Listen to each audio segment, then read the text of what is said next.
Hello. Hi. Hello, lovely. Can you hear me? All right. Yes. Hear me? Yep.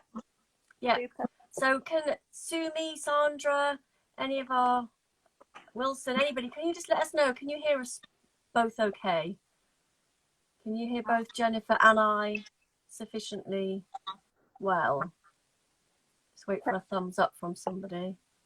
Yes, Sumi says we can. Good. Good. Okay, so I think we're ready to go. You can hear me all right, can you, Jennifer? Sandra's saying all good to go. Yes. Okay, so I am very, very excited to be here today to talk to Jennifer. It's also the first one that we've done since Christmas. So it's good to sort of get things back up and running again, albeit still under, COVID conditions, but there we go. Still really looking forward to getting things up and running. So today, I'll pass over to you in a second, Jennifer. It's my privilege and pleasure to be able to have a Instagram drawing conversation live with Jennifer. So Jennifer Gilbert, who runs the Jennifer Lauren Gallery. And I am Kate. I'm the director of the Big Draw. Lots of other hats I wear also, but today I am just Kate of the Big Draw. So if I can pass over to you for a second, Jennifer, just to do a quick introduction to yourself. Yes, I am here in my flat in Manchester, and a short introduction to the Jennifer Lauren Gallery is that it's a gallery that works with and supports underrepresented artists. So I work with self-taught, overlooked and disabled artists, not just in the UK, but also from around the world. Brilliant. Are you able to turn yourself up just ever so slightly? Just a tiny bit, Jennifer. Is that better? I think I might have to. There we go. Is that better? You just have to go closer. I think I need to hold it. Like, oh, right up there. No, it just sounded a tiny bit tinny. I don't know if it's just me, but yeah. But I think that sounds a bit better now. So good. Fantastic. Right, so to kick off, where do we start? There's so much for me to cover. I was just doing some of the notes that for when we had the last couple of chats that we had. Mm-hmm. I think it might be good for us to start, and for people on the call to maybe hear a little bit from you, Jennifer, how you got started, how you got started, why you got started. And I've also got 500 quid written down. So there's a little story there. So maybe, to start to share that, and then you can probably see where I'm going to be going with that. But it's how is it so different to what you're doing, and why was it because you're a very passionate individual, I know that, and I'm sure people will see that throughout the course of the next just under an hour. But yes, so the why, the how, and the 500 quid. Yes. So that all makes sense to me. I know, and I'm sure it will make sense to everyone else very soon. So I studied graphic design and illustration at St Martin's in London. And I guess when I was studying, I kind of do things off the norm, and I wasn't really doing graphic design. My work was very fine art based. I did a lot of embroidery, hand embroidery of lettering, which is where it kind of fits into graphics. But it was all about subjects that people don't really like to talk about very often, and often get overlooked. So some of my work was about child abuse and that sort of thing. But whilst I was in my second year of my degree course, I found a book in the library by John Mazells, who's the editor of Raw Vision magazine, and it was called Raw Creation. And this book is all about outside art from all around the world. And for me, this book was like a revelation. It was really raw, fresh art that I'd not come across before. And it was just an absolute joy and a delight to be, flicking through this work, learning about this field of art that I didn't know anything about, and then diving more into it. And as I read more and more about it, I became more and more passionate about it. And so my dissertation for my degree was all focused on the position of outsider art within the 20th century. And when I was doing my degree was when I got to talk to lots of the people that have been in the field for a long time. So I was talking to people like Henry Boxer, who runs the Henry Boxer Gallery in London. I talked a lot to John from Raw Vision. and to lots of other people around the world that were all doing incredible work with self-taught artists and disabled artists and learn-disabled artists. And so from there, once I finished my degree, I did a foundation course in art therapy at the British Association of Art Therapists. But I think I mentioned to you the other day, when I finished that foundation course, I decided I wasn't so keen on art therapy, but that was just my personal experience from doing that course. And I managed to find a course, a master's in art, health and well-being, which touched on art therapy, but it also covered lots of other things like unconscious to conscious theories, and really how arts is so important to people's health. And I think that still stays true to everything that I do today. And whilst I was doing that master's, I was working with a couple of different groups in Birmingham. And one of them was a group of artists with schizophrenia. And I was volunteering within their art group and supporting these artists who were just creating the most incredible artwork. So once I finished my master's, I really wanted to kind of get into this field, get involved. And so I went to work for an arts charity based in Chichester, and I was there for nearly 7 years, managing this national arts project that worked with artists outside of the mainstream and contemporary arts world. And then in 2017, I set up my own gallery, which is what I mentioned to you earlier. And then the £500 of this. So I set this gallery up with nothing. So I just with my passion and my real want of wanting to showcase the artists that I'm so passionate about. So I said to my parents, you know, look, this is what I want to do. I'm going to set up this gallery. It's all going to be online because I can't afford to have a gallery space, obviously. And I still can't afford to have a gallery space now. And I said, you know, in order for this to happen, I'm going to call on lots of favors from friends. And one day I'll be able to pay them back. And in order to hire a space for, I think it was literally 4 days in London, it cost £500. So I said to my parents, could you loan me £500 in the hope that one day I'll pay you back to rent out this space? And then I had a lovely friend, Hannah, and her business partner, Kate, that built me my website for me. I had another friend that photographed the work for me for my first exhibition. I contacted some artists that I already knew through my old role, and I contacted some new artists that I really loved the work of, and set everything up, set my website up. And here we are today, where I'm working with nearly 20 artists from around the world, all working in different disciplines, all artists that I'm really passionate about their artwork. I love what they do. I love what they stand for. And I'm really trying to raise their reputation and their profile, but also their voices within this art world. Yeah, absolutely. And so just started to pick up on some of those threads. There's loads of things, and I hope we can start to pick some of those things as we go along. We can come back to arts and well-being, and why so many of us are involved in creative roles to help keep us all sane. But so if we come back to that. But just one of the questions that I was thinking, kicking off, so why is it, you know, the what, the why is it different? And obviously you started off with nothing, you've just been doing this with all, you know, with your skills, your experience, your passion, the 500 quid to get you kick started.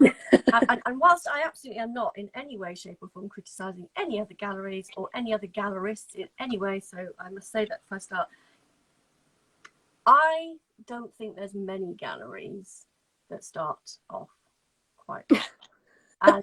And I don't know. Let's be honest, there is quite often quite a lot of privilege hiding around there in the background, and money. And I'm just going to say it because it's the truth of it. We all know, and they know it's no criticism, they're amazing galleries, but there is quite often in the background, and this doesn't take away from that individual or that gallery's work, which is incredible. Yeah. But it does make a difference when you're getting started. It does. There's no doubt. It definitely does. When you have that behind you and you can fall back on that, and you have that to get you up and running on stuff. So I think what you're doing is incredible. That's before we've even got on to the artists that you are choosing to champion. It's also the sense of having a space permanently keeps you on people's radars. So when you're someone like me, I feel like I'm constantly having to do things to keep myself onto people's radars because I don't have a physical space. Yeah.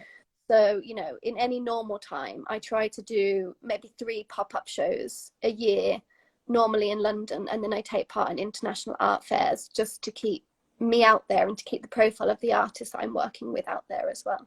Yeah, and presumably you don't have, sort of, a couple of £100,000 in your back pocket to pay I'd love it if I had. Wouldn't we all? Wouldn't we all? But, and then all the artwork would not be sitting in my flat with me here. Yeah. So it's a bit of a different approach, and I think yeah, it's incredible what you're doing, and I think that the artwork that you're championing is also incredible. And I mean, I think it'd be good for us to unpick a little bit more around. Well, I'll call it outside art for now, but I mean, you're the expert on this. That I'm aware, obviously, that is also, it can be seen as a contentious term, and I'm sure that many of the people who have already joined us will know you and will know what we are meaning by that term, because it's a bit amorphous, isn't it? But maybe for people who don't know you or don't know what your role is within your gallery, more for people who might come back from the big draw side of things and look at this as an asset, because this will sit on both Instagram and YouTube after we've finished. Can you just talk a little bit about how you approach what outsider art and some of the complexities around even just the labeling of that, but really what your approach to that is? So I don't say any of the artists that I work with are outsider artists, which I think I've mentioned to you before. Yeah. There are some artists that I work with, or some artists that I know out there that like to be called outsider artists. And also I work with a lot of Japanese self-taught artists. And in Japan, to be known as an outsider artist is a really important thing for them. And it's a real privilege to them to be called outsider artists. So if I'm referring to any of them, and that's how they want to be referred to, then I'm quite happy to use that terminology. Yeah. And equally, people that might know me know that I take part in the Outsider Art Fair in Paris and in New York. But as Randall Morris from the Cave in Morris Gallery quite rightly said, you can go to I just wrote it down in front of me so I didn't forget. You don't always buy hardware from a hardware store, so you don't always buy outsider art at the Outsider Art Fair, which I think is a really lovely description, actually, because I don't go to the art fair and necessarily say, look at these incredible outsider artists. The way I work with the artists who are part of my gallery is I speak to them, or if they don't have the capacity or are non-verbal, I speak to people that support them, and I ask them how they would like to be known, how they'd like to self-identify. So one artist I work with, Terence. He is an artist and an adult survivor. Another artist is, she wants to be known as a self-taught artist. Another artist, Valerie, is quite happy for me to talk about, her, she's diagnosed with schizophrenia, so she's very happy, and she very openly talks about this herself in her work, references schizophrenia a lot. But really, I just say Valerie is an artist, and if it happens to come up in conversation, then I'll mention that she has schizophrenia, and you can clearly see that influences her work, because she stitches the words schizopathetico, schizophrenia, and all this different stuff within her work. So it's very prominent in what she does. But for me, it's all down to the artist and how they want to be described themselves. And I guess for anyone that doesn't know, I also wrote down the actual definition of outsider art, because outsider art was coined by Roger Cardinal in 1972. And it was only coined that because he'd written a book about art brut, which is a French term, and the publishers didn't want his book to be called that because it translated as brutal art. So the true definition of outsider art comes from art brut, which comes from Jean Dubuffet, and that is artwork executed by people who are untouched by artistic culture, where mimicry plays little or no part, so that they create from their own depths and not from current trends or academic rules. And I think you mentioned earlier, like, it is a very contentious term these days, because presently almost anything created outside of the mainstream or contemporary arts world is all put under this umbrella term. So it's become a very loose definition that doesn't really now mean the same thing as that definition I've just read out. Yeah. And so I wanted to just come back to something. So when we chatted before, I wrote down something that you said that I really loved. So I hope I'm not putting you on the spot. But I wrote down, because we were talking quite a lot around this, and I'll talk a bit more about my own personal views on it all. I mean, it's very much in sympathy with yours. I really like they're not over molded by a certain art school, but we can come back to that. But you said to me the other day, in many ways, it's what other people are trying to get back to. Mm-hmm. So I think what's really interesting for me about artists working within this, what would you call it? Say within this area, within this field, who are not coming through those more well-trodden, more formalized routes. And that doesn't even have to just be the usual Slade, etc. I suppose really just people who've just been to art school in many ways, or have had a fairly traditional route through.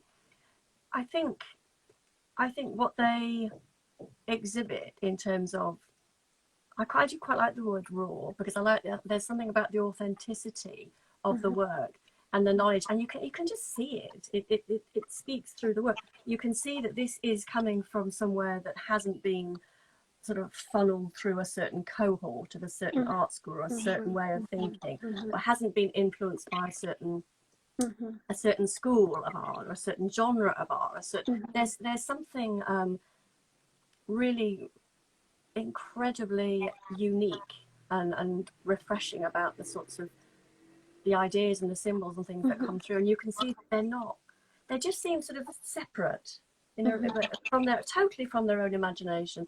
And I know that from more famous people labeled outsider artists from their past, often they are the ones that people know about, are the ones that have been in an asylum forever, or the ones that and I suppose they're the sort of more obvious ones, and you can see that by being separated from the usual cultural references, that they have built their own inner world of symbols and it's incredibly interesting and refreshing, I think, to see that. And that for me is what I love about it so much.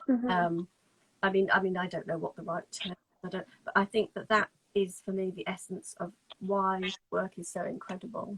And I agree, and I guess that's the thing, like with outsider art in general, or self-taught art, or however we want to call it, with other movements like cubism and that sort of thing, all of that work, pop art, it all fits together. You can see why it's put under that label. When you look at outsider art, it's all completely unique, it's all completely individual. So you can't really, the only way you're bunging it together is, there might be people with mental health issues, they haven't been to art school, that sort of thing. But in terms of how the aesthetics of their work, it's so unique, it's so refreshing, it's so different from one another that, you simply can't say what outsider art is in that respect, because you just can't. Like, if you look at one person's work, if you look at someone like Bill Traylor, and then you look at Sister Gertrude Morgan, and then you look at Madge Gill, and then you look at Henry Darger, like they all have their own aesthetic style, which is completely separate from one another, and is not like, pulling everyone together like in pop art, or, it's not got this one uniform thing that is uniting them all, other than the fact that they might have mental health issues, they haven't been to art school, they're not referencing cultural things within their artwork. Yeah, it's absolutely. I think I said to you when we last spoke, I think that it's sort of an area that's on my radar for quite a few years, but it wasn't really until I did go to the Madge Gill exhibition at the William Morris Gallery a couple of years ago. I forget when it was on now, and I was absolutely blown away by it. I mean, it's my local gallery, I just live around the corner, and I knew a little bit about it. The lady that was, I think, running it had been in touch, drawing. But it was amazing, and it just suddenly was like, okay, right, yeah, I'm starting to get this a bit more now. Yeah, I mean, that was an incredible exhibition, and I think it opened up so many people in the UK to that artist, Madge Gill, but also to this art field that she kind of falls into. And Madge Gill was a housewife who believed that she was guided by a spirit called Mine Inner Rest. And her artwork, I mean, if you haven't seen it, I recommend that you Google it. But she's very famously known for really intricate mark making, often black and white, with these faces of women that then kind of came out every now and again, or, you know, covering the entire surface of the work with these faces. And that exhibition in the UK was like, you know, monumental in showcasing this artist to a wider audience of people that would never have heard of her before. Yeah, I mean, I think a lot of people now will have heard of her, but incredibly beguiling work.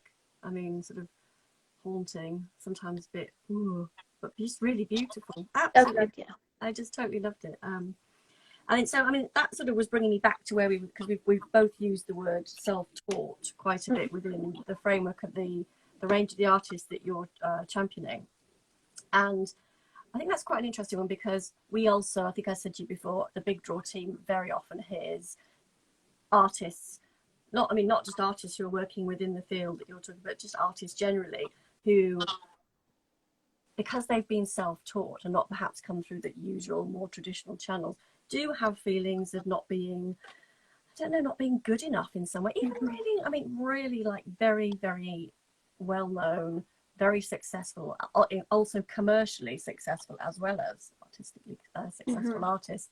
So it's interesting that this self-taught thing, even for artists in the mainstream, seems to have some quite an interesting narrative around it.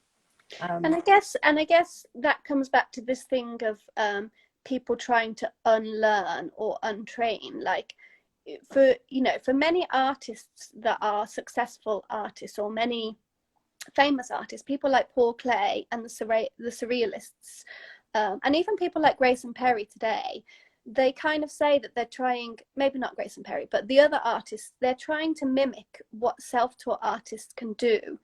And they're trying to take away that training, or take away something that art school might have taught them, so they can get back to that original kind of, you know, what is true to you, what is you being a true artist.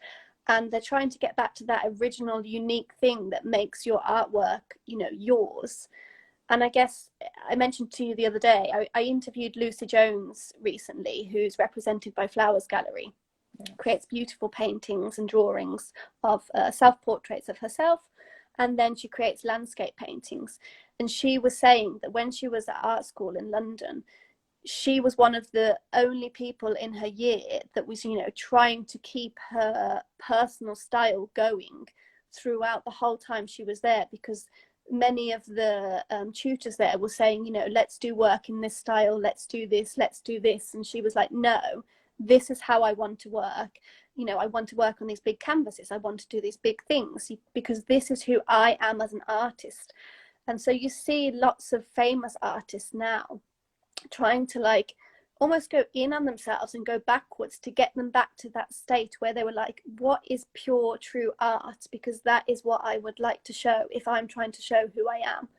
So I think for self-taught artists, it's amazing that they've got that still, because they haven't been through the mill and they haven't been taught anything other than what they're doing. And I think that should be celebrated. And that is why I love all the artists that I work with, because it's so uniquely them. It's their voice, it's their passion, you know, it's what they want to do coming through in their artwork. And I guess, you know, if I think about one of the artists that I work with, Terence Wilde, who I've just done an online show for, he creates these incredible black and white artworks that are all to do with his mental health journey. And, you know, he doesn't hold anything back. He puts in text into them. He puts in, you know, ideas. He puts in what's happened to him in his life. And, you know, he was abused as a child. He's been on a mental health journey. All of this goes into his work. And, you know, there's so much passion in there. And some people find it disturbing. But also he's doing it because he wants to inspire younger people with mental health issues, that it's okay to show that you're not okay. Yes, absolutely. We all need to be doing a lot more of that, don't we? I mean, just the artist you were just referencing. So obviously I listened to that fantastic podcast that you sent through the day. And I think what really struck me was obviously his honesty. He is, you know, incredibly honest. But also it was incredibly sweet in as much as well, I mean, he was very open. He was basically saying most gallerists are not like Jennifer. They don't listen. And again, I'm not criticizing. I'm genuinely not. And it's I'm not no expert, I'm not a gallerist, but he was from his perspective saying that, you know, Jennifer listens, she doesn't do anything that I wouldn't be comfortable with, it always is a safe space, you know, it's a very collaborative, we have a conversation about exactly what we're going to do, how it's going to work, what we're going to do, and that was very refreshing, I think, as well, to hear. And well, that's how I work with a smaller number of artists because I'm really keen that I get to know them properly. I have a really nice one-to-one relationship with each of them.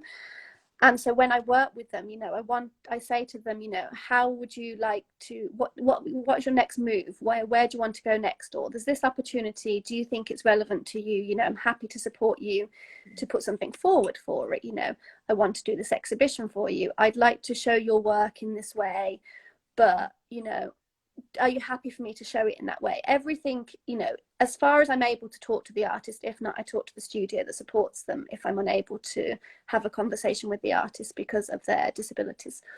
But as far as possible, I talk through everything with the artist and everything I'm planning to do. And before I put it out there, like there's audio descriptions on there of someone that doesn't know Terence, who's looked at 2 of his works in this online exhibition and audio described them for visually impaired artists.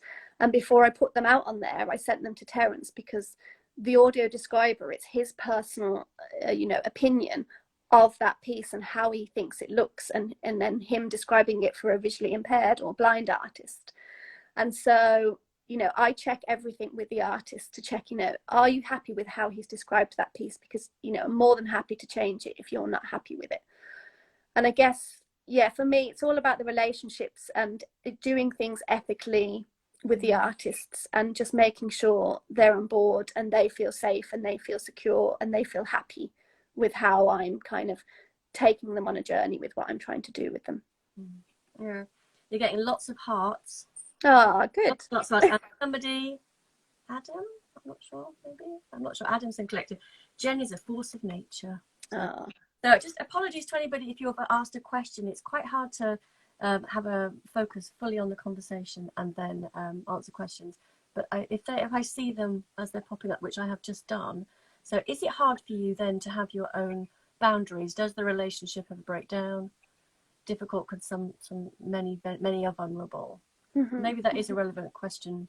You're having to pick up on that one now. Yeah, I mean, with the artists that I work with, I am naturally closer to some than others, especially the artists in this country, because I'm able to speak to them more easily. And lots of the artists I work with in this country aren't part of studios, they're individual artists. So, you know, they do have my personal phone number, we do have phone conversations. And in some of the cases, like with Terence, because he talked about it in the podcast, you know, I am at the end of the phone for him. We talk very regularly, you know, just not even about just his art, just about what crap we're watching on television, like, you know, what did you have for dinner today, all those sorts of things. So I have a really lovely relationship with Terence, with Valerie, with Chris Neat. These are lots of the UK based artists. And so I guess sometimes, you know, it is difficult. If they're having a difficult time, I do want to be there to support them. But equally, they're aware that I'm not a counsellor. I'm not trained in that side of things. So I'll always say to them, you know, I'm here for you. I'm here to listen to you. But, you know, have you tried talking to so-and-so? Or, you know, do you think you maybe need to go to the doctors to talk to them about, you know, your medication? Or I won't pretend that I know everything, and I'm very honest with them about that because I don't want to give them any false information because, like I said, that's not my background, that's not my training. But equally, I'm happy to chat to them. I'm very happy to listen to them. And in terms of boundaries, I mean, some days, as lots of my artists are aware, and as everyone in general is aware, there's some days where you might not feel up, I might not feel up to talking to someone, and someone contacts me saying they're having a bad day. I'll be very honest and be, actually, I'm having a bad day as well. And, you know, I don't really have the headspace to talk to you today. Could we maybe catch up again tomorrow? And, you know, just by saying things like that and being very honest with each other, I think that in that respect, the relationships work with all of the artists that I work with. So Daniel Reagan, who I do know, hi Daniel, has said, "We love you, Jen. You're such an inspiration that truly champions inclusion and diversity." Aww. And there's a ton more hearts coming up the screen.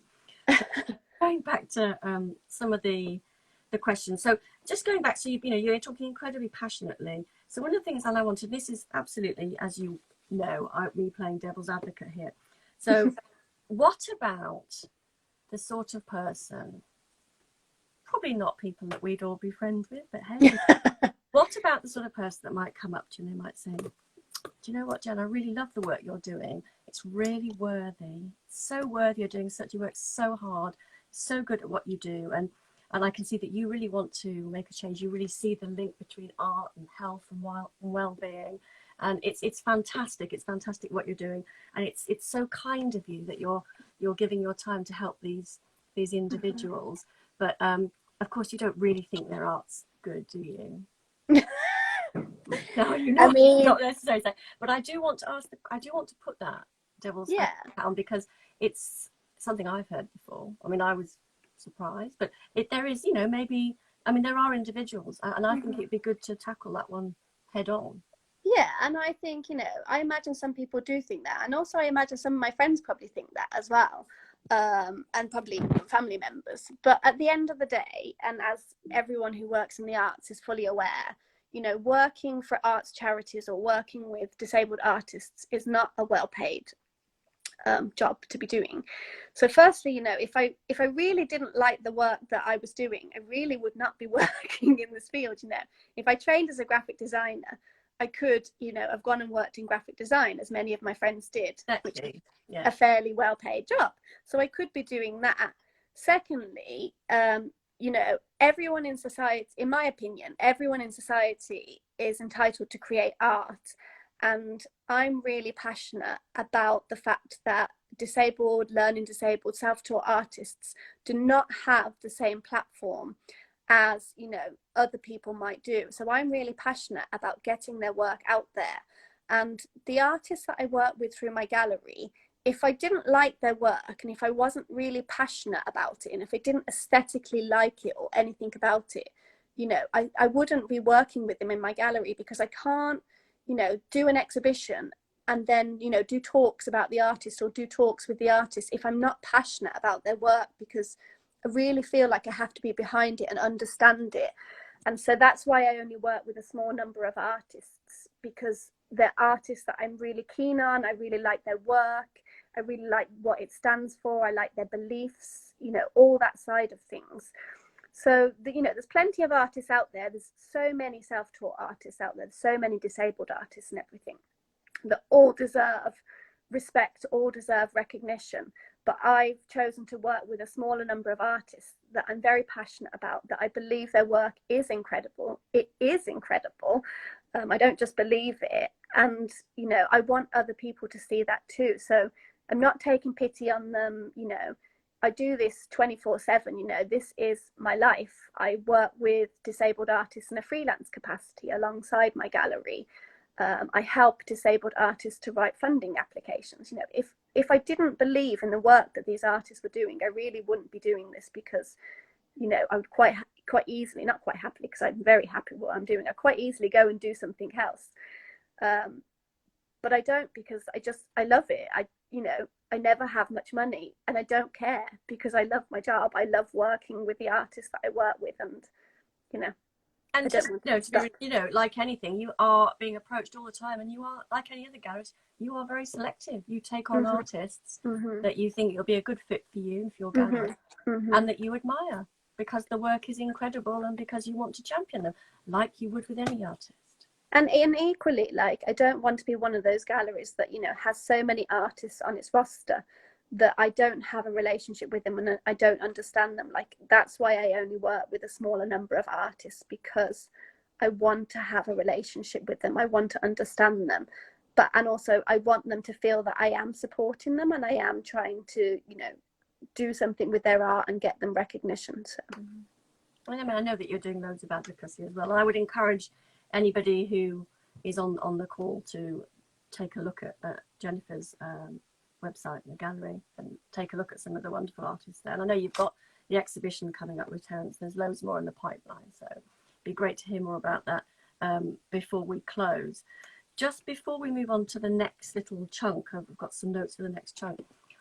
Again, maybe, you know, it's just, do you think that I mean, do you think, in terms of what we were just saying, and you may not feel comfortable to give any examples, it's obviously up to you, Jennifer, but do you think that it's hard to get the people who are in those positions of power to come and see the work?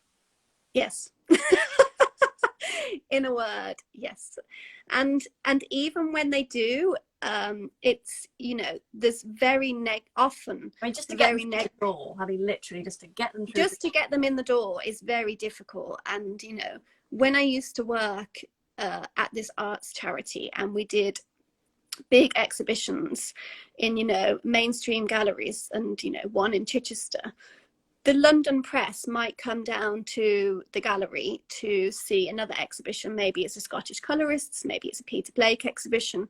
And at the same time, and in the main gallery spaces is also an exhibition of, you know, disabled self-taught artists. And they wouldn't even set foot inside that gallery space.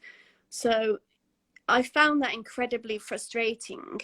And it just actually, you know, it leads you to ask why are the press not able to even give it the time of day? I mean, fair enough if they looked around it and they thought it was terrible, you know, that's another story.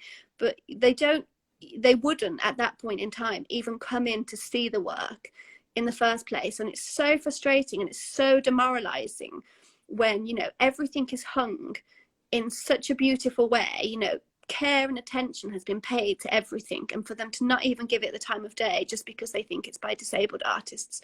So they already have a stereotypical view that they think it's not going to be very good.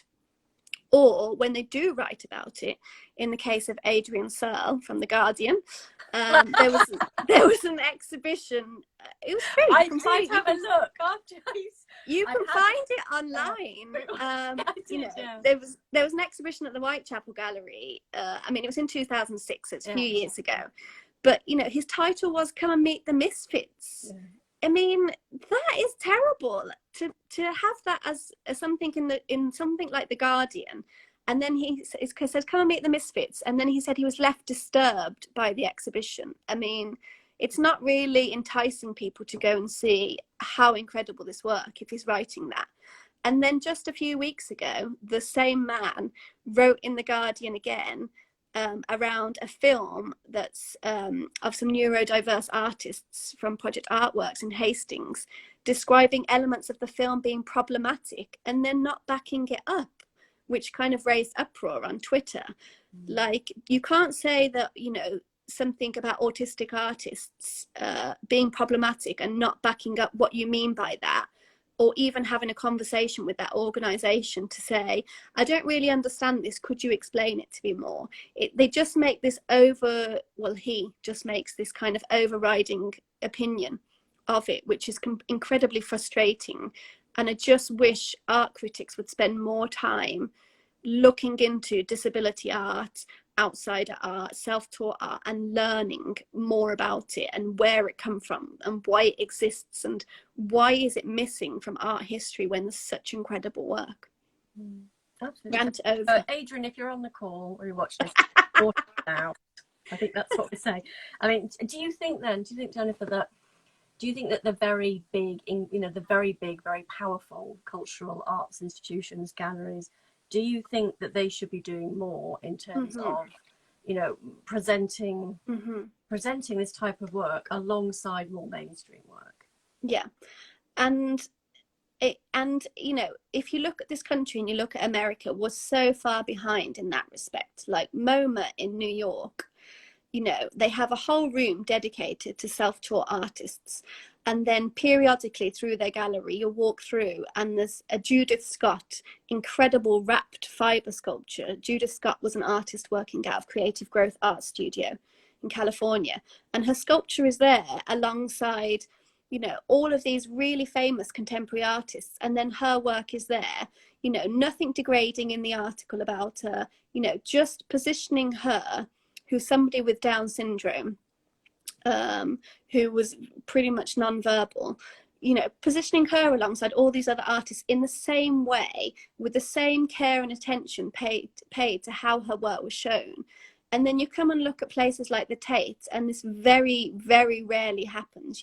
Most of, there's barely any work in their collections that is by self-taught, outsider, disabled, anything, however we want to say it. There's very little in their collections in this country, and there's very little shows. And when we do have shows, they come in, we have an incredible show, like the Welcome Collection had an incredible Japanese outsider art show in 2013, and then it's gone again. And then we wait a few years, and then another show comes, and then it's gone again. And so in this country, we have the Gallery of Everything in London, which is a permanent small gallery space that showcases this work. But we don't have bigger institutions profiling this work in the same way that places like America is profiling it. And also in America, you have like contemporary art galleries showcasing this work. So JTT Gallery in New York, I think they've just done their third solo show of Marlon Mullum, who's an artist working out of Naiad, another art studio, and he creates these huge, big canvases, paintings, and they've just produced a book about him. Where is the galleries doing that in this country? Where are the contemporary galleries that are also showcasing self-taught work, like White Columns does in New York as well, like Adams and Ullman does as well? There's so many that do it in America, and it really is lacking in the UK. And when we talked last, and I didn't know, I know the gallery and the people there well, but there is a collection, isn't there? There is a collection. There's a collection at the Whitworth Gallery in Manchester, and it's just sitting in their archives, which is incredibly frustrating, because it's the Musgrave Kinley collection, and it is a beautiful collection of outsider art that Victor Musgrave and Monica Kinley collected over several years, and she gifted it to them in 2010, and they showed a lot of it in 2011 in a show there. And then ever since then, like a couple of pieces have come out and gone around the gallery there, and they've loaned some off to different places. But why isn't there a permanent space that they can rotate the work in within the Whitworth, where people can see this work all the time? Because nobody really knows that this collection is housed there, and that we have this incredible collection in the UK that should be used as a resource for people to learn more about it. Yep. Yeah. Yeah, I was reading about it, and it's incredibly interesting. I wish I'd known about it a bit more.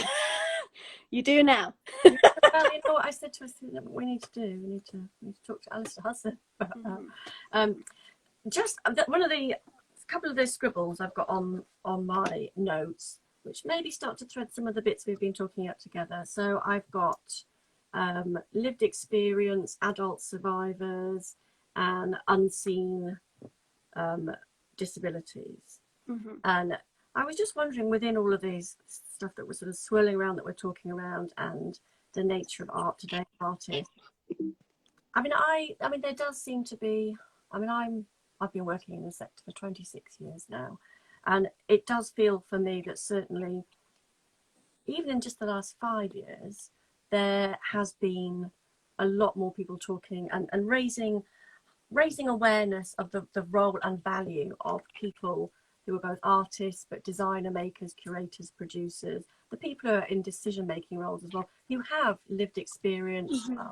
Survivors, but who also do have disabilities, but they might not be a more obvious externally physical disability. It might be much more of a hidden disability. Mm-hmm. People might never know about it, and they might be living with it every day. Mm-hmm. I wondered if you wanted to talk a bit, if you're able to talk a little bit more about that within the context of your work. I guess when I think about things like that, I think about there's lots going around at the moment about, the fact that but there's very few decision makers at the top of organisations that are disabled.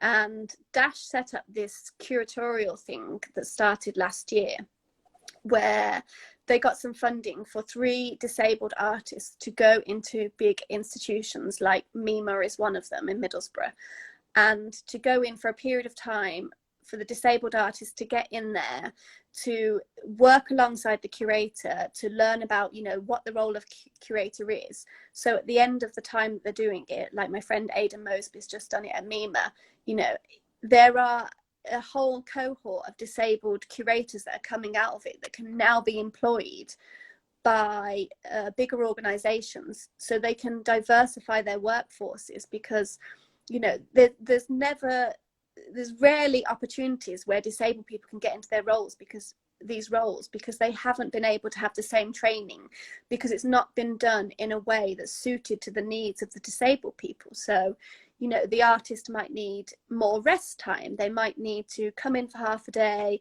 and then work from home from half a day, and there's not enough I can't think what the word is, things put in place to allow this to happen, and to allow flexibility. That's what I mean.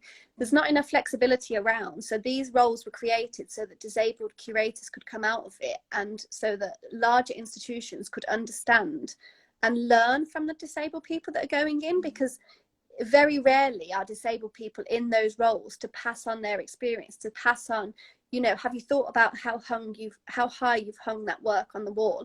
Have you thought about how high that plinth is? Because people in a wheelchair might not necessarily be able to see, you know, that work inside there. And by you putting the label flat inside there, rather than putting it on an angle, means that you can't really see it. There's so many things that often people don't think about. And if they haven't got, you know, an advisory group of disabled artists coming in, then they haven't necessarily thought about it.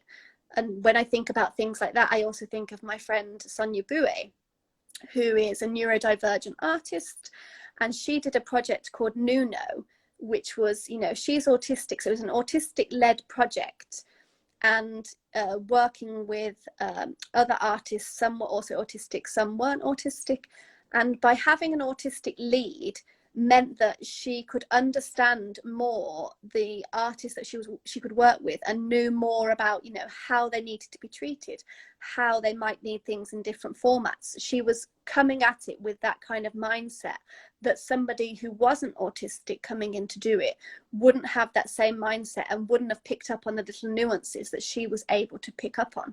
So there's, you know, there's lots of things out there at the moment that are trying to make a difference within the contemporary world, but it's slow, very slow steps. There's a couple of questions that have popped up, so I'm always mindful that I don't manage to get enough of people's questions. So forgive me again, anybody on the call. We're trying to fit an awful lot into the hour, but there's a couple of good questions here. So there's a question here from Rulutu. So I hope I said that right, which is, what is the way to challenge the status quo and get change and exposure and for these artists and their work? So how do we go about starting to make this change?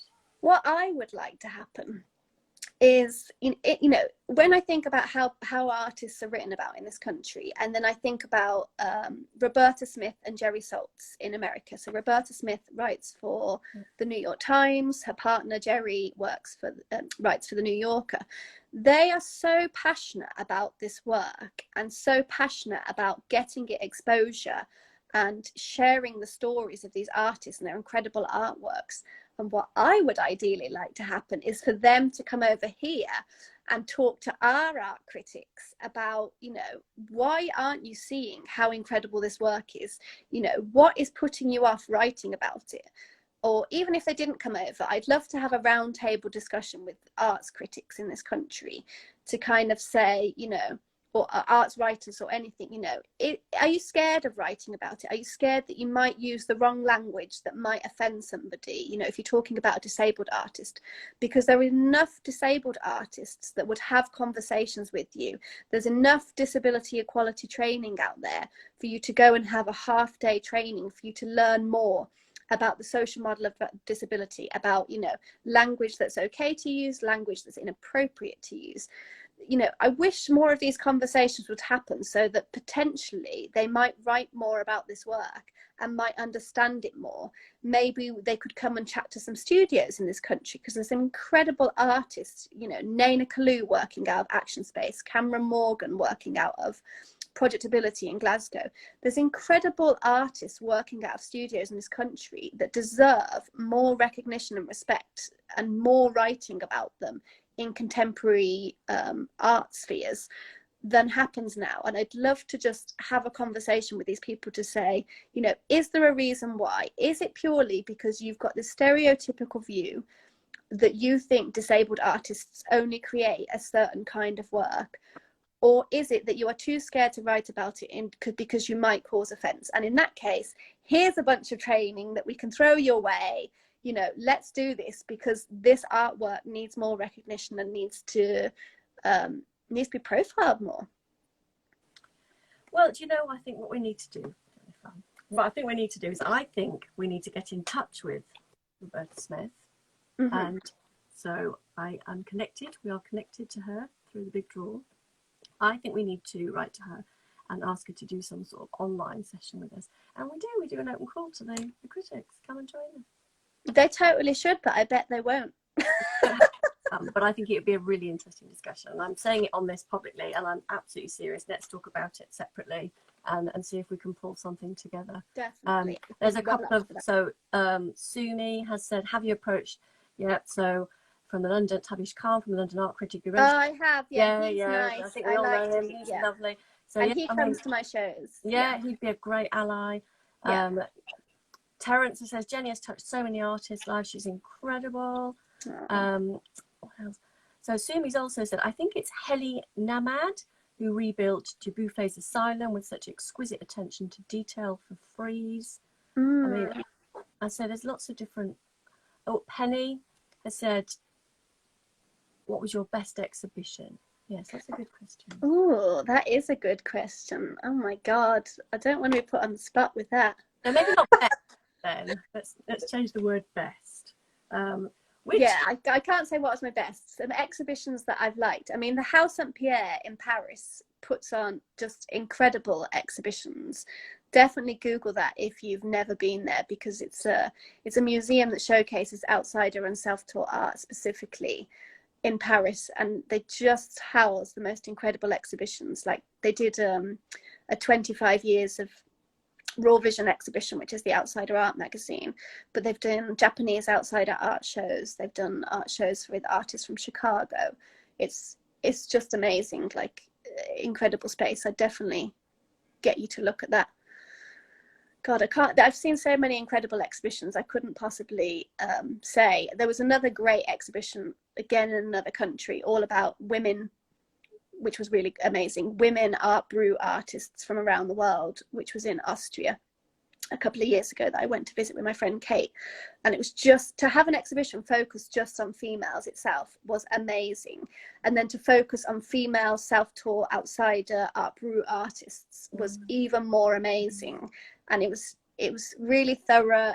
There's a beautiful book produced to go with it. It was amazing. Okay. I'm mindful of the time. I just had a little nudge from one of my colleagues. So we've got a few minutes left. We've got about 4 minutes left. Yeah. I have a question. I suppose, just to start to pull it together in the last few minutes. We might not have time to go into it, but one of the things I've circled quite a lot of times is safe spaces. Obviously safe accessible spaces, but safe spaces metaphorically as well as physically, obviously. Care and compassion, which maybe if we've got time we can maybe pick that up to round things off. But also I have also got the whole what is Jennifer's what is her big thing? And I know what it is. I know what it is that you've done. And if you do it, I want to come and work with you. So do you want to tell everyone what your big ambition is? In a very short nutshell, Yes. I'd love for there to be a museum in this country that showcases purely self-taught disability art, so-called outsider art brew. I'd love for it to exist. I'd love for it to be outside of London, because I think London, if I did it myself, I definitely can't be affording a space in London. So, it would be probably in the north of England to bring the crowds north of London. It would showcase, it would have like a permanent exhibition space of this incredible work. It would house temporary touring exhibitions. It would have a studio. It would, where disabled artists can work. I want lots of the staff to be disabled artists. I love, the workshops to all be led, peer-to-peer disabled artists running the workshops. Like, I want disabled artists to have a place within this space where they feel, like I said, they feel safe, they feel cared for, but also they feel respected. And, you know, I want them to be seen like they're any other artist educator in that respect. You know, I'd love the welcome desk to be housed by maybe learning disabled artists. You know, everyone deserves, you know, a space to work. They do have the capabilities to do this. There are organizations that have incredible artists that are great advocates working in them, and I'd love them to come and give talks. I'd just love there to be a permanent space where people in this country can learn and grow, you know, learn to respect this art more, but where people can grow to learn more about this work, more about this field. And where, so it's not just a dip in and dip out thing. So it is something that's here all the time. So it's more on people's radars all the time. And then maybe it won't be this, you know, there won't be all this stigma attached to it, because, you know, it might almost become the norm in that respect. Like, you know, people will see the work and think, oh, that's incredible. Oh, she's got another, you know, not me, but, you know, the museum's got another show coming up. I need to schedule to go and see that because it's work from American disabled artists, kind of thing. So I'd love, my vision is one day there'll be a museum in this country that showcases this incredible work from all around the world. And it will be led by disabled and non-disabled people working together as one. It's hard really to follow up on that. That's such a great place to end, isn't it? I can't imagine there's anybody on the call who wouldn't want to support you in that endeavour. So we all need to find a philanthropist now, somebody to put some money into it. Yes. I mean, I think for me, on a final, just on the final note to end, and then I can leave it. You have the final word, Jennifer. But I think for me, for anybody who's joined us today, or anybody that watches it after we put it up on Instagram and YouTube, etc., as Twitter, if even what the discussion between the two of us does today is that you go and have a little look on your website, you maybe look up some of the references that Jennifer has mentioned, and you piques your interest enough to go and find out more, then I think that's great. Definitely. At the very least, I mean, and I mean, I'm sure people will want to go and find out a lot more about your work, Jennifer. And if they want to get in touch with you, so if I hand over to you, do you want to finish off, because we've got about 1 minute left? So. All my details are on my website. You can clearly see my Instagram account because I'm signed in through it now. And I guess, yeah, if all you do from this call is you go away and you look more into self-taught art or outsider art or disability art, I'd be very happy with that. But these artists deserve more respect and they deserve more recognition. And I'm so passionate about sharing their work and getting it out there. But more so, I'm more passionate about their voices coming through and them telling it in their own way, because I think that's the most powerful way. So on Terence's exhibition online on my website now, there's a little film of him talking about his art and mental health journey. And for me, that says more than anything I can write on that page about him, because it is him being true and him sharing his voice with everyone. So, yeah. I think that's the best note to end on, isn't it, really? Go and have a look at Terence's work. Well, listen, a massive thank you. I'm sorry we can't stay. I always think that we need to try and do these longer. I need to talk to the team to find out if I'm allowed to do them for longer than an hour. I'm not allowed to. I don't know whether that's because it's that editing thing or they just don't want me to. So anyway, I don't know. But anyway, I'm always told I'm not allowed to. So I have had a lovely time. Thank you so much for being so generous with your time, Jennifer. Always love talking to you. It'd be great to do another one, follow up. So There's so much we haven't talked about. I know, it's always like this. Oh, look, I've just had a text saying, yeah. Stop now. Telling me to hurry up. So, yeah, I know, I can always go on. It always goes so quickly, doesn't it? It always goes so quickly. But, I mean, if anyone has any questions, I'm sorry we can't answer all the questions on these calls. It's so difficult to pack stuff in. But if you've got anything for me or the Big Draw team, get in touch. And I'm sure, as Jennifer said, all of her details are very easy to find online. So. And I'm sure we'll do another one soon, Jennifer, and we'll talk about that other idea. Yes. Okay, then I'm going to sign off. Thank you, everyone. Thank you to everybody. Massive thanks to you, Jennifer. Such a pleasure, as always, to talk with you, and I'll speak to you soon. Thank you. Bye. Bye, everyone. Bye.